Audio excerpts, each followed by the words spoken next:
अंदर ममता है बना रहेगा। ये चोरी चकारी हेरा फेरी अब नहीं चले। 26 लोग पहलगाम में शहीद हो गए, उरी में हो गए, अक्षरधाम में हो गए। कहाँ है वो आतंकवादी? ये पत्र लिखते हैं मोदी जी, वो आतंकवादी कहाँ है? उनकी मौत पे वोट मांगते हैं। ये है देश का प्रधानमंत्री, शहादत पे राजनीति करते हैं। मोदी जी आप बताइए पहलगाम क्यों हुआ? मोदी जी आप बताइए वहाँ क्यों हुआ? पुलवामा क्यों हुआ? दिल्ली में बम क्यों हुआ है? वो कहाँ चले गए? स्विट्जरलैंड वाले काला धन वाले। जवाब दो ना। इतने ये मंत्रिमंडल है अली बाबा 40 चोर, अली बाबा और 40 चोर सब झूठे फरेबी धोखेबाज। ये मोदी जी करते हैं, ये भारतीय जनता पार्टी कोई नहीं करता। ये नौटंकीबाज ड्रामेबाज झूठ फैलाने वाले सबसे ज़्यादा तो इनमें भरा हुआ है। हमारा जवाब जो है इलेक्शन कमीशन। आज़ादी में किसने योगदान? अभी नहीं योगदान। तो ये कहाँ थे? ये कहाँ थे? आरएसएस वाले, बीजेपी वाले नजर आए? कहीं नजर आए? निक्करधारी कोई नजर आया? बिहार में वोट चोरी का मुद्दा तो चल ही रहा है, पर अब इसके बाद अगला नंबर पश्चिम बंगाल का भी आने वाला है, क्योंकि इस तरीके से प्रधानमंत्री मोदी ने कहा कि बिहार से बहती हुई गंगा सीधे पश्चिम बंगाल की ओर जाएगी और वहां ममता दीदी का एक छत्र राज लंबे समय से चलता आ रहा है। क्या इंडिया अलायंस बनेगा मलिक साहब वहाँ बंगाल के अंदर? ममता है बना रहेगा। ये चोरी चकारी हेरा फेरी अब नहीं चलेगी। अरे अधीर रंजन चौधरी आपके नेता उतर जाते धरना करने ममता दीदी के खिलाफ। अब नहीं चलेगी चोरा चोरी। पूरा देश जान चुका है, बिहार जान चुका है। अभी 1 तारीख को हमारी रैली है दिसंबर में। पूरा देश रामलीला मैदान में इकट्ठा हो रहा है इस ज्ञान इलेक्शन कमीशन के खिलाफ, बेईमानी के खिलाफ। आप इनसे पूछो ना, 272 प्रतिशत लोग हैं वो जो आर्मी के लोगों ने रिसाइन करे, उनसे पूछो कि 46 लोग शहीद हो गए आर्मी के। कहाँ थे वो? क्या कहाँ रहेगी जांच? 26 लोग पहलगाम में शहीद हो गए, उरी में हो गए, अक्षरधाम में हो गए। कहाँ है वो आतंकवादी? ये पत्र लिखते हैं मोदी जी, वो आतंकवादी कहाँ है? हमारे देश का 40 जवान शहीद हो गए, अभी तक पकड़े नहीं गए। वो आर्मी जवानों को ये पूछना चाहिए। मोदी जी चुनावी बोर्ड में वो तो कह रहे बंगाल की ओर कुछ कर चुके हैं, बस कुछ महीने में चुनाव जीतेंगे। कर रहा हूँ, आप घुमाते क्यों हो? मैं कह रहा हूँ उसको जवाब दे ना। 40 शहीद हुए, उनको जवाब दे। कहाँ रहे उसका? मोदी जी कह रहे रात गई बात गई, अब क्या करें? अच्छा रात गई है, जवान शहीद हो गए। मोदी जी उनकी शहादत पे राजनीति करते हैं, उनकी मौत पे वोट मांगते हैं। ये है देश का प्रधानमंत्री, शहादत पे राजनीति करते हैं।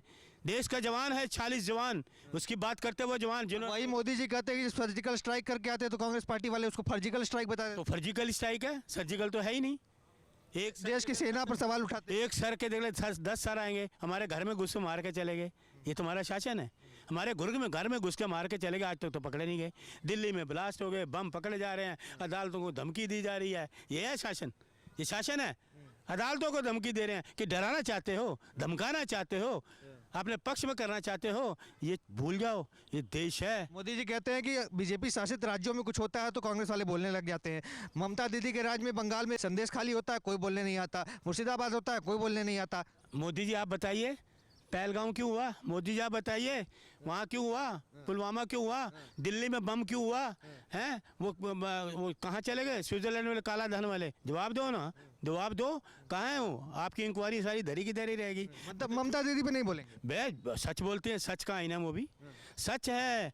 जितने ये मंत्रिमंडल है अली बाबा 40 चोर, अली बाबा और 40 चोर सब झूठे फरेबी धोखेबाज भरम फैलाने वाले, राजकला फैलाने वाले, देश की एकता को तोड़ने वाले, देश को तोड़ने वाले ये लोग हैं। वो कहते हैं बंगाल को मिनी बांग्लादेश बना दिया है। ममता बनर्जी ने बंगाली वोटरों का आधार कार्ड बनवा लिया, इसीलिए चुनाव जीत जाते। ऐसा है? आधार कार्ड तो सबका है। आप ये पूछिए, पहले भी चुनाव हुए थे ना, ये हवाई जहाजों में घूमते रहे, ये हवाई जहाजों में घूमते रहे। ममता जी को घायल किया था, वो व्हील चेयर पे जीत गई। ये हवाई जहाजों में घूमते रहे, वो व्हील चेयर पे। लोग नौटंकी बता देते हैं। अच्छा, ये हवाई जहाजों में वो नौटंकी नहीं है। ये नौटंकी जितनी मोदी जी करते हैं, ये भारतीय जनता पार्टी कोई नहीं करता। ये नौटंकीबाज ड्रामेबाज झूठ फैलाने वाले सबसे ज़्यादा तो इनमें भरा हुआ है। हमारा जवाब जो है इलेक्शन कमीशन, हमारा है इलेक्शन कमीशन। वो तो कहते हैं वो केवल मुसलमानों के नेता हैं, क्योंकि एक कम्युनिटी को बढ़ा के रखा है। वहाँ के लोकल मुस्लिम हो या बांग्लादेशी मुस्लिम जो उन्होंने बसाए, उनको पकड़ के रखा है। वही वोट बैंक है जो जीता देता है। देश किसका है? देश तो सभी का है। सभी का है ना। आज़ादी में किसने योगदान? अभी नहीं योगदान दिया। तो ये कहाँ थे? ये कहाँ थे? आरएसएस वाले, बीजेपी वाले नजर आए? कहीं नजर आए? निक्करधारी कोई नजर आया? मुखबरी करते थे, गवाही देते देश के खिलाफ काम करते थे। तिरंगे को जलाया था इन्होंने, संविधान को नहीं जलाया इन्होंने। ये वो लोग हैं। तो बताइए इंदिरा गांधी ने क्यों बुला लिया परेड में 26 जनवरी की? किसको परेड में? आरएसएस को बुलाया तो ना, हमने तो नहीं देखा। नहीं, हमने आपने देखा, मैं नहीं देखा ना, हमने नहीं देखा। पहली बात तो राष्ट्रीय स्वयं सेवक रजिस्टर्ड ही नहीं है।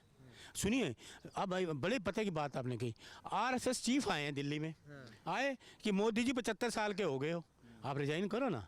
आपने लाल कृष्ण लवानी, मुरली मनोहर जोशी को तो साइड लाइन कर दिया, आपने बना दिया हमारे मार्गदर्शक हैं। आप 75 साल से वो अपनी जुबान से फिर रहे हैं, ये काटना मत, डरपोक मत बनना, अपनी जुबान से फिर के देश के प्रधानमंत्री कि 75 साल हो गया मारते समय, तो तुम 75 साल तो रिजाइन कर दो।